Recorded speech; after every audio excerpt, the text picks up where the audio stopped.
Lu pakai duit digital ini ke warung atau ke minimarket, beli kolor, bisa celana kolor sepak ya kan, yang kotak isi 3 itu loh ya.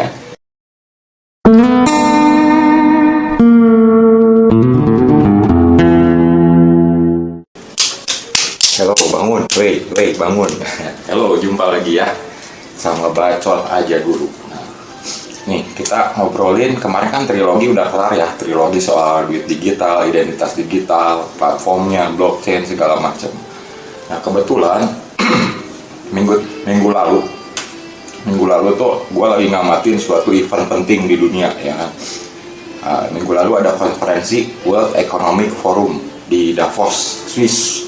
Di Davos, Switzerland itu kan namanya World Economic Forum. Gue udah pernah cerita, WEF itu isinya 600 lebih perusahaan-perusahaan terbesar di dunia yang paling berpengaruh, prominent ya kan, paling unggul, perusahaan-perusahaan unggulan, lembaga-lembaga unggulan ya kan.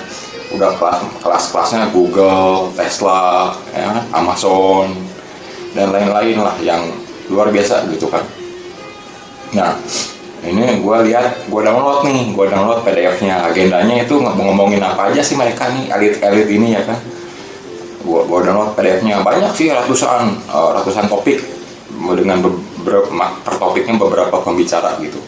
Ada si ini bicara, jadi banyak. Ada topik tentang green economy ya kan, climate change, perubahan iklim segala macam, pemerataan ekonomi, masalah krisis ya kan, krisis pangan, terus perang Ukraina segala. Tapi gue amatin lagi, dilihat-lihat sih mereka 80% fokusnya ke yang tadi itu, duit digital gitu.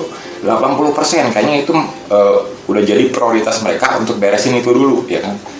Yang bisa dimaklum, soalnya kan sekarang kalau lu mau usaha, mau bisnis apa-apa, dasarnya tetap duit dulu gitu.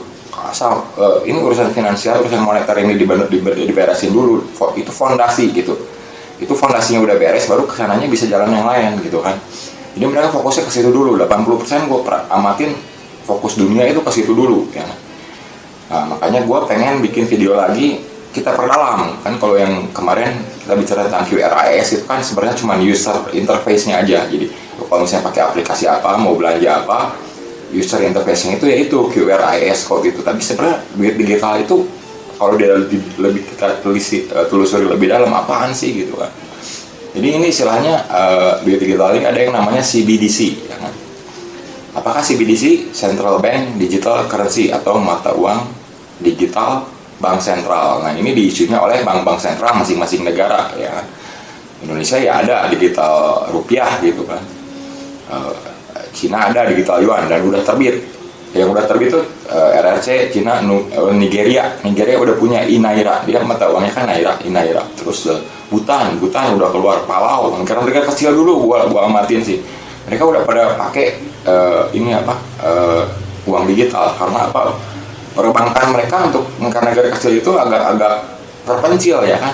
Mereka terpencil, teknologinya belum maju juga. Jadi banyak warganya yang belum tersentuh bank, belum terinklusi sama bank gitu. Jadi makanya ini diadopsi oleh mereka duluan. Nah sekarang kalau kita ngomongin CBDC, apa bedanya ya kan sama duit fiat, duit biasa, sama apa bedanya gitu kan. Nah sebenarnya kalau kalian tahu mata uang kripto itu kan duit juga kan sebenarnya, namanya juga mata uang cryptocurrency. Tapi kan itu kan dirilisnya dibuatnya sama swasta ya kan, private sector gitu kan. Jadi kalau misalnya kita pakai, kalau kenapa-napa atau penipuan apa siapa yang bertanggung jawab gitu kan. Jadi makanya harus ada regulasi di situ dari negara ya kan. Bagusnya sih negara yang bikin, tapi dengan platform yang modern gitu kan, pakai blockchain atau segala macam. Nah ini gue kumpulin beberapa slide informasi ya kan. Nanti kita amati ini CBDC ini apaan ya. Nah ini nih, lu lihat nih. Nah lu lihat ini.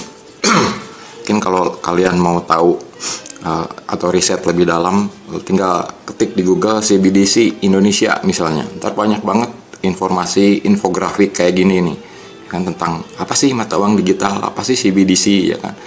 Ini dari statistik ini kelihatan bahwa infonya sih dari 90% negara dunia ini sudah sedang memproses CBDC. Ada yang sudah rilis, sudah keluar, ada yang masih pilot project, ada yang masih riset dan lain sebagainya. Udah 90% dari seluruh negara. Lalu di slide yang ini membedakan ada dua macam CBDC. Yang satu wholesale CBDC atau CBDC besar, blok besar, grosir lah kasarnya, sama retail CBDC. Nah, kalau yang besar ini buat interbank biasanya, antar bank ya kan, duit-duit gede, blok-blokan gitu kan. Terus kalau yang retail ya buat kita lah, kita beli ke warung, beli ke minimarket, ke pasar, kita pakai yang retail CBDC gitu. Nah, ini kalau kalian mau tahu update-nya sampai di mana CBDC tiap negara, ini ada di cbdctracker.org gitunya ya, nama websitenya ya. Ini ntar kelihatan nih, ini Indonesia udah sampai mana, kapan akan rilis, sudah prosesnya sampai mana gitu. Udah lo lihat kan, itu masalah CBDC-nya tuh sebenarnya apa sih gitu kan? Kenapa bank sentral yang terbitin? Itu karena supaya ada akuntabilitas gitu, supaya tanggung jawab, yang negara tanggung jawab gitu kan. Kalau ngeluarin uang harus ada backupnya kan harus ada underlyingnya itu apa ya, emas atau apa gitu. Nah itu cuma negara yang bisa ngejamin, nggak bisa swasta gitu. Nah sekarang kalau pertanyaan berikutnya, ini kalau di Indonesia sudah sampai mana gitu kan? Nah ini gua sediain juga slideshow-nya beberapa ya. Ini kita udah sampai mana sih sebenarnya, dan kapan akan dirilis? Kalau buat tebakan gua sih ya, dari apa yang gua baca gitu, mungkin ya seperti gua di video lalu bilang bahwa ISO 20022 itu akan sejalan dengan Swift Code, Swift yang dipakai bank-bank itu nanti diterapkan November 2022 ya kan, November tahun ini nih. Jadi kelihatannya mulai dari November nanti sampai ke depan, setahun ke depan itu bakal banyak negara yang ngeluarin duit digital, gua rasa sih. Lo lihat aja nih slide-nya gua tunjukin lagi ya. Nah ini dia nih, IMF sarankan dua model CBDC ke Indonesia, yaitu tadi yang wholesale sama yang retail tadi, yang dua macam itu. Ya.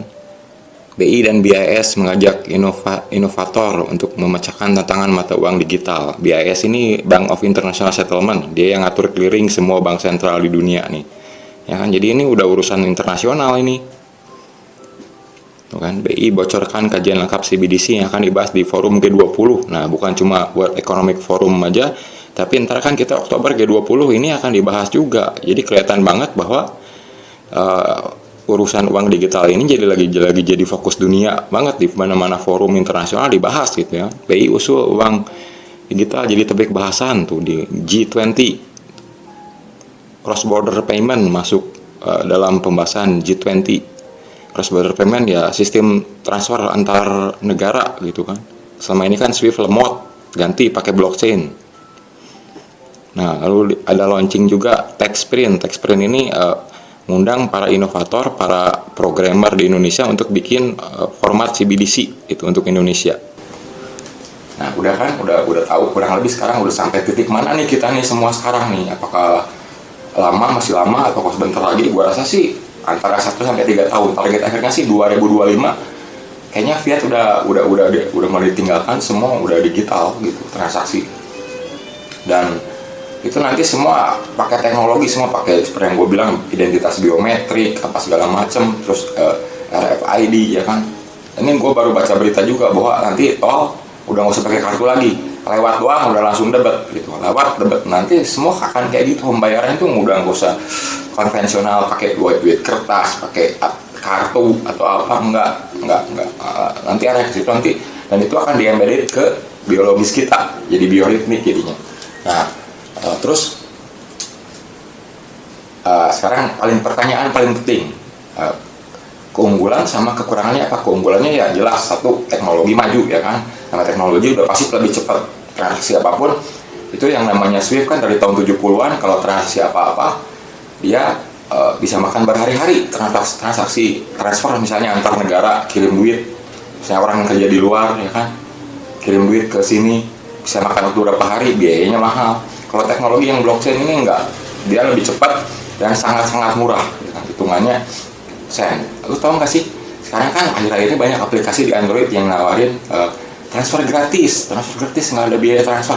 Nah itu tuh sebenarnya mereka udah dibawa di dalam blockchain sebenarnya kerjanya kan. ShopeePay sekarang udah bisa transfer gratis kan, kirim duit gratis, terus ada apa lagi lah. Nah itu mereka semua udah di dalam blockchain sebenarnya, udah di luar sistem perbankan yang pakai Swift gitu. Makanya mereka bisa gratisin biaya transfer karena emang murah banget dan cepat banget gitu. Yang tadinya Swift beberapa hari ini bisa pakai blockchain hanya hitungan detik, paling lama menit gitu. Jadi secara efisiensi, kecepatan, biaya transaksi, ini kita menang teknologi, ya kan, teknologi ini, digital ini menang.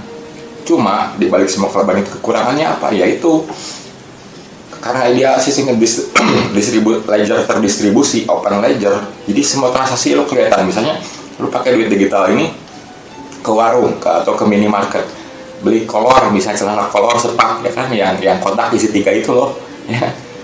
Nah nanti di ledger itu akan terbaca semua, lu beli kolor merek apa, warna apa, ya kan, ukurannya apa, SML, jam berapa, berapa duit, transaksi siapa, kasirnya siapa yang handle, itu bisa kelihatan semua di rekornya gitu. Nah itu yang nggak tahu ya. Nah kalau menurut gue itu terlalu melanggar privacy kalau menurut gue. Makanya saran gue sih, kalau misalnya Bank Indonesia nih, kalau misalnya Bank Indonesia ada yang nonton nih, orang-orangnya nih, saran saya sih, karena ini duit ini programmable, kalau duit digital ini kan programmable, bisa diprogram gitu kan. Jangan yang melanggar privacy lah gitu, jangan yang melanggar kepribadian, urusan pribadi kita, privasi kita jangan dilanggar, cukup untuk transaksi aja, soalnya nanti kehilangan kebebasan, kehilangan privasi segala macam, ya. Bahkan yang gue dengar sih gosipnya, ini duit digital ini bisa diprogram supaya misalnya kalau misalnya bank sentral bikin kebijakan moneter supaya duitnya bisa berputar lebih cepat, bisa dibikin supaya ada kadaluarsanya itu duit, misalnya jadi kayak pulsa gitu. Misalnya lo megang duit di tabungan nih, nah duit yang di tabungan ini dikasih batas waktu, misalnya 3 bulan harus sudah dipakai, kalau nggak angus, kayak pulsa aja gimana gitu. Nah itu benar-benar bisa programmable sesuai maunya mereka gitu, ya kan, maunya pemerintah, maunya diapain gitu kan.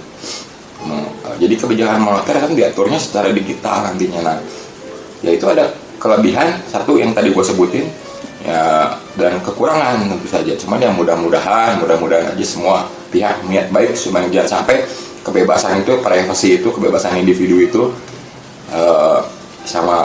jangan terkekang oleh karena duit digital ini, itu aja gitu. Jadi ya soal opini kalian gimana tentang CBDC ini, silahkan tulis di komen aja gitu ya. Sementara keterangan gue seperti ini dulu. Nanti kita kalau ada update apa lagi, nanti gue kasih tahu lagi ya. Nanti gue kabarin lagi di video-video yang berikut gitu. Nah sementara gitu dulu, bacot aja dulu ya kan, pembayaran belakangan. Oke, makasih ya, thank you.